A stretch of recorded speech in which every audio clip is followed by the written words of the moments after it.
Hi everyone, welcome to my channel Tosh Can Plant. Today we will be looking at my plant collection, particularly my outdoor plants.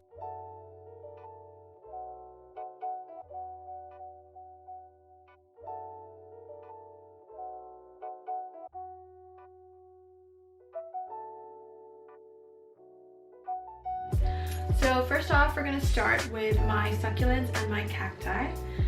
So this is my star cactus. And this one is actually not doing too well. I kept this indoor for most of its life, and I recently moved all of my succulents and my cactus outside just because I knew that they would do better outdoors. But this one hasn't been doing too well. It has lost a lot of its coloring, and it was infested with mealybugs at one point, so I think that's what caused a lot of the problems. But I've treated it, the mealybugs are completely gone. And it is starting to get some new growth at the top, so hopefully it starts to look better soon. And the next one we're going to look at is my Echeveria. So this one I got maybe 2 months ago, and one of the very first succulents that I had was an Echeveria, but I had no idea how to care for it. I didn't know how to take care of succulents, so it died pretty quickly. But this one has been growing really well. It was super small when I first got it, but it has gotten a lot bigger since then. So this has been doing really well, so I'm really happy with that. And the next one we have is my moon cactus. I've had this one for quite a bit. I've had this for over a year. And at one point I thought that it had died because its stem, if you can see here, it went through a lot of rot, so it's not looking too good, but it does look a lot better than when I thought it was dying. So it has gotten a lot better, and it is still producing so many babies. And I did try to propagate it. I did try to kind of make my own moon cactus with dragon fruit stem, but it did not work out too well. I'm not too sure why, but I'll probably try again sometime in the future. Just to see if that will work. And then next up we have my sand dollar cactus. So this one is a little baby one, still really small. I do have a bigger version of this. I'll show that right now. This one right here. This one is also a sand dollar cactus, but this one is a lot bigger, a lot older. So this one is probably about 2 years old, and the nursery that I got it from said that it's from Thailand, so they had to ship it all the way from Thailand to Guam. So yeah, super special cactus. Next up, we have my house leek. This one is doing really well too. You can see on the sides, I'll zoom in a little closer. There's growth coming out from all the leaves on the side. I don't really know what this is. I don't know if it's maybe babies that are growing, or if this is just how it grows normally. I'm not too sure. But yeah, that is starting to grow, and I just noticed that recently, so super happy about that. And next up I have my thimble cactus, and this one was doing really well indoors, but I moved everything outdoors, so I thought that it would be good to just move this outdoors too, to see if it would like that better. But when it was indoors, it did flower. It flowered once.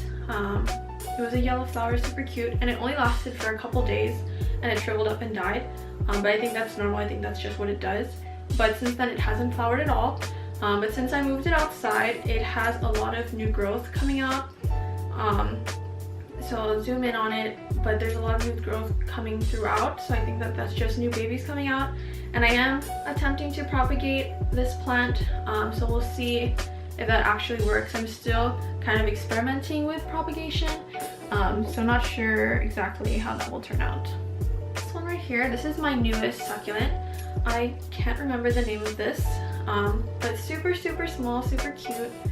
And I know that this one grows pretty quickly is what I've heard, and it grows from the leaves falling off and new growth coming from it. So a lot of the leaves have fallen off already. It does have some new growth, and I'll zoom in on that as well. That's coming through, so hopefully soon I will have some more little ones, and if I find out the name, I'll make sure to post up what the name of this succulent is. I have two succulents together. So this was actually a gift from my mom, and I believe this one is Haworthia, and then this one is a ghost plant. There was another little plant here, I think it was also a Haworthia, but it did die. I don't know why. This one also did have mealybugs, so I have to take care of that, but it is doing a lot better. Haven't seen any mealybugs and no more ants. So usually I find a lot of ants first, and that's how I know that there's something wrong with the plant. Usually it's mealybugs or it's aphids. So I have found both of those on my plants, but so far I have been able to deal with that problem, so it's been doing good. Here I have my pincushion cactus. This I got from a friend, so I believe that this is pincushion cactus, but I could be wrong. It does have tons and tons of babies growing from it, so I do need to propagate this soon. I have propagated it once, but it has grown really fast, so probably gonna propagate that soon. Here I have my bunny-eared cactus. This one's so cute. There's a little baby growing at the top, and it's been growing pretty slowly, but it has also been experiencing some problems. So I've noticed that at the top there is some yellowing, and behind it, it just looks like some deformity. I'm not too sure exactly, but there are some people that have told me that maybe it was because of overwatering. So the soil is super moist still, and I haven't watered it in a long time, so that could be possibly why it's starting to look like this. So I do plan on changing the soil sometime soon, just so it can have some new dry soil, and not be sitting in its soil, and hopefully to prevent root rot. Hopefully it doesn't have it yet, so we'll see when I do repot that. And then we have here my crown of thorns. This one I kept indoors, and it was so nice. It had flowers growing throughout. They were pink and white. They were super pretty, but I did move this outdoors like I did with all of my cactus and my succulents. And the thing about this in particular is I didn't know that it was so sensitive to changes in the environment. So when I did move it outside, I just moved it out a couple days ago. It did end up losing all its flowers. So a lot of them are still on here, but they're pretty much dead and they're falling off. But there is a ton of new growth coming through, so hopefully soon I will have some pretty flowers on this plant. And then next up here I have my cactus. I actually don't know what kind of cactus this is. This was also given to me as a gift, and I've had this probably the longest. I've had this for 4 or 5 years, and I thought that this cactus had died a long time ago. I really neglected it. I just left it outside with all my other dead plants from years past, but I left it in the pot that it was in, and I guess it grew from that. When I left it, it was all shriveled up, so that's why I thought that it had died. But then when I found it maybe a couple weeks ago, it has grown into this, and so I repotted it and I gave it fresh new soil, and it has been doing so good. So I have new growth coming through here.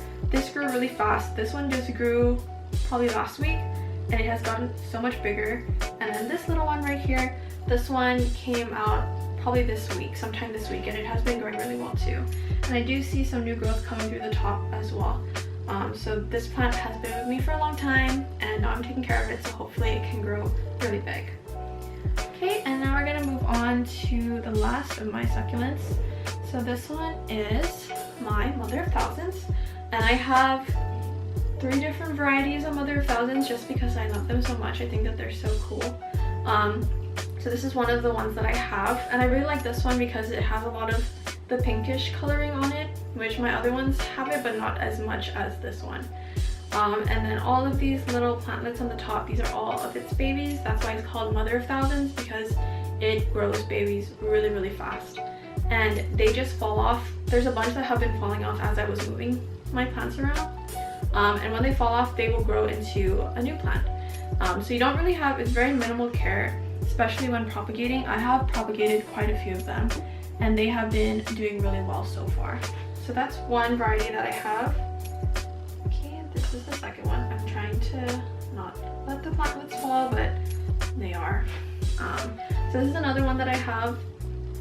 This one and the next one I'm about to show I kept inside for maybe over a month, and at first they were doing really well, and then I noticed that their leaves started drooping quite a bit. They became very soft when you touch them. Now they're pretty hard, but they became very soft, and at first I thought cutting them off would do the trick, but obviously I was very wrong. I didn't do the research that I needed to do, but I am doing it now. So they do like to be outdoors in full sun, so that's where I have moved them to. And since I've done that, they have grown so much bigger. So they're doing super well now. And I do have a bunch more outside. I just decided to show you guys the biggest ones that I have. And this one is super pretty. This one has grown really big. So this is another variety of Mother of Thousands. This is the biggest one I have of this one. I do have another one that's about the same size as well. But it has a lot of plantlets growing from the leaves. So this one's doing really well. I should probably repot this soon because it is in such a small pot. I didn't realize that they grew so big, so I left it in this tiny pot just because I thought it was cute. But I will repot it soon because it is getting quite large. If you can see here, there is a small little baby that's growing coming through. So what I've noticed with my Mother of Thousands is that when the plantlets fall into the soil where the mother plant is, I've noticed that they grow a lot quicker and a lot bigger. I don't know if that's just me, if I'm just noticing that, or if that's actually a thing, because the ones that I propagated them before these ones have fallen into the pot, and they are still pretty small compared to the ones that are with the mother plant. So I'm not sure if that's actually a thing. Let me know if it is. So I do have a calathea that I keep indoors. This one was supposed to be an indoor plant, but it did have mealybugs like a lot of my plants did. So I moved it outside just to keep it in isolation from my other plants. And I noticed that it loved it outside. It was doing so much better. I think it's because of the humidity. My room is pretty cold most of the time, so I keep it outside now. It does grow very slow. That's what I've noticed. I haven't seen any new leaves come through. But there is some new growth that's coming out. I don't know if that's how the leaves grow. Maybe it is. I'll find out soon enough. But it is growing rather quickly. So hopefully those are new leaves and I'll have some new leaves soon. But yeah, it's been doing really well. The leaves haven't died on me. The color is still there, the pink color. So this type of calathea is called pinstripe. And there's a ton of different varieties of them. I do have another one that I keep indoors. This one is the Hoya Carry. I believe it's pronounced, I could be wrong. This one I got not too long ago too. I've been looking for a Hoya, and this one in particular I love because of the heart shape on it, of course. And when I got it, I only had these 4 big leaves, and this little one started showing up last week, and it was super tiny. Like, it just looked like a little stem that was poking through. And then when I checked it today, it is really big now compared to when I saw it last week. So this one's growing pretty fast. And I did keep this inside as well, but it wasn't growing, so I decided to move it outside. So that's been the case with most of my plants. I kept them inside because I thought they were really cute and really pretty, and I wanted to see them all the time. But it just wasn't the best place for them. Especially these type of plants, a lot of them like to be kept outdoors, so I moved majority of them outside. So the next plant that I have is my pitcher plant, and I love this plant. I've been wanting this plant for a year now, but every time I go to the plant nursery, they always have the really big ones, and I wanted to get a small one just so I could see it grow, and I finally found one. So this is my pitcher plant. It is a carnivorous plant, so it does digest insects when they go into the pitchers, so I thought that was really cool. I don't have any plant that's like that, and I've never seen one like that before. So this one, this biggest pitcher that it has, it actually just came out maybe last week. It is the biggest out of all of them, so really happy about that. And it does have some new pitchers that are starting to come through, so hopefully soon I will have a lot of them on this plant. Next up we have my syngoniums. So I love syngoniums, especially this one, because it is different from the ones that I've seen, because these ones look like they have some type of split leaf, so it looks like they have 3 in 1. So I thought that was really pretty, and they do come in different colors. So some of them are a little more pink and some of them are a little more green, so I thought that was really cool. And this one is already pushing out a new leaf, and I just got this 2 weeks ago. So it has been doing really well outside. I keep it in partial shade, so it does get a bit of sun, but it doesn't seem to have a problem with that. Okay, the next one I have is also a type of Syngonium. This one is a variegated one. I love this one so much. So this one I kept inside, and the leaf, there was another leaf that was with this one, but it shriveled up and died. So I moved it outdoors, as with all my plants. It has been doing a lot better. This one is still kind of browning a little bit, and I'm not too sure why, and it is drooping. So we'll see what the problem with that is. Hopefully it'll go away. But this one, this is my half moon, and this one just unfurled today, so I was really happy. I wasn't sure if it was gonna be a half moon. I was hoping it would be, so really happy that it turned out. Here I have my alocasia, my black velvet alocasia, and you can probably tell why it's called black velvet. If you look at the leaves, they do look like they're velvety, but when you touch them, they aren't that soft. But this one I keep outdoors, and I keep this one shaded as well. It does get a bit of sun, but not direct sunlight. And it does have a new leaf that's pushing through. So this biggest one here, this one unfurled a couple days ago, and it is the biggest one, and it is already pushing out a new leaf. So hopefully that one will be even bigger than this last one. Okay, next up here, we'll go with my caladiums. So my caladiums are my favorite plants. I just love how there's so many different varieties of them, and they come in such beautiful colors. So I kept all of my caladiums indoors just because they were really pretty. I wanted to see them all the time. But they were right underneath their air conditioning, and so they were doing very badly. They were doing really well at first, pushing out new leaves about every week, and then all of a sudden they just had enough. And they started browning so bad. So this one didn't brown as much as the one I will show you later, but this one was starting to brown and yellow at the leaf tips and around the edges of the leaf. And this is the biggest caladium leaf that I have, and that's why I love it so much. So I was really worried when it started browning. And then there is a leaf underneath that is still pretty large, but not as big, and it has drooped pretty bad. Not the stem, but the leaf has drooped. And I think that it just went into shock when I moved it outside. I don't know if it's heat shock or if it's transplantation shock when I repotted it, or what it is. I'm not too sure, but it's still really healthy, looks really good. The only problem is that the leaf has drooped. So hopefully we get some new growth on this one soon. I haven't seen anything coming out, but hopefully soon there will be something on that. The next caladium, oh, and this one is called Party Punch. This type of caladium is called Party Punch. Okay, and then the next caladium that I have is this one. This one is the red ruffles.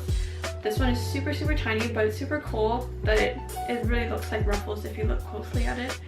And this one I keep in full sun, so all my caladiums are now in full sun, and they seem to be doing a lot better. You just have to keep in mind to keep their soil moist but not super wet, because it can cause, of course, root rot. So I just keep it moist. So I check the soil every single day just to make sure that it has enough water. I'm not too sure what the name of this one is, but this one has had some problems. It has had mealybugs, it had caterpillars, grasshoppers, and of course it was indoors and it started browning. So this one took the biggest hit. I was really sad when I started seeing the browning. At first I thought that it could have been some type of fungus, because I had another plant indoors that did have fungus and I had to cut off that leaf. But the browning was only around the edges, so I knew there was something else wrong. It just wasn't happy with the environment that it was in. So I moved it outdoors, and it already pushed out 2 new leaves. So it pushed out this one, and then I pushed out this one, and it's only been outside for about 2 weeks now, so it has been doing a lot better since I moved it outside. The leaves on this are pretty small, so hopefully soon it will start pushing out bigger leaves. So hopefully being outdoors in full sun will help that. It's pretty heavy. I have my Homelamina. Put that down here. So this one I also kept indoors, just because when I looked it up how to take care of this plant, it did say that it could work as an indoor plant. It just needed some sunlight, indirect sunlight. But I did keep it inside for most of its life, and it didn't do well at all. It had a lot of little bugs flying around. I'm not too sure, like gnats had a lot of gnats flying in the soil, and that was because the soil was too moist, so it wasn't able to dry properly. And I think again that was just because of the environment it was indoors. And one of the leaves actually yellowed and dried up and died. So I did move it outside, mostly because of the bug problem. But when I moved it outside, it started pushing out new leaves really fast. So it has been doing a lot better, and it is actually pushing out a new leaf right now. And it just pushed out this one, oh no, this one last week. So it has been pushing out new leaves every week, so it is so much happier now that it is outside. But the next plant we're gonna look at is my basil plant. And this one I'm super proud of, because when I first got it, it was infested with aphids, like really badly infested. So I did have to do a lot of research on how to take care of that problem. I tried a lot of different methods, and some of them didn't work, some of them did. But I was finally able to take care of that problem, and now it has grown so big. So I'm actually now water propagating some of the leaves. So I cut them right below their nodes, and I'm water propagating them now. Never tried that before, so hopefully it does work. I just did that a couple days ago, so hopefully in 2 weeks I will see some roots growing, and I'll be able to plant it and hopefully get some new basil. So yeah, this one is a type of sweet basil. And I actually started growing this because my rabbit loves basil, so she loves this plant too. And then my last plant that I will show is my tomato plant. So this plant I got from the same place that I got my basil. So this one was also infested with aphids. This one actually took it a lot harder than my basil plant. And it started having really bad leaf curls, and it was just not producing any flowers at all. But once I took care of the aphids, it has been doing so much better. It is now super huge, so it's like, yeah, it's really big. But it is doing a lot better now. It does have a bunch of new flowers that have come out, and today I just saw that it does have tomatoes coming out now. So I'm really excited. It is a type of cherry tomato plant, so we will see how long it will take for the tomatoes to completely grow enough to harvest. I hope that you guys enjoyed this video. Thank you so much for watching. And if you want to see more, don't forget to please like, subscribe, and comment. And I will see you guys in the next video. Bye!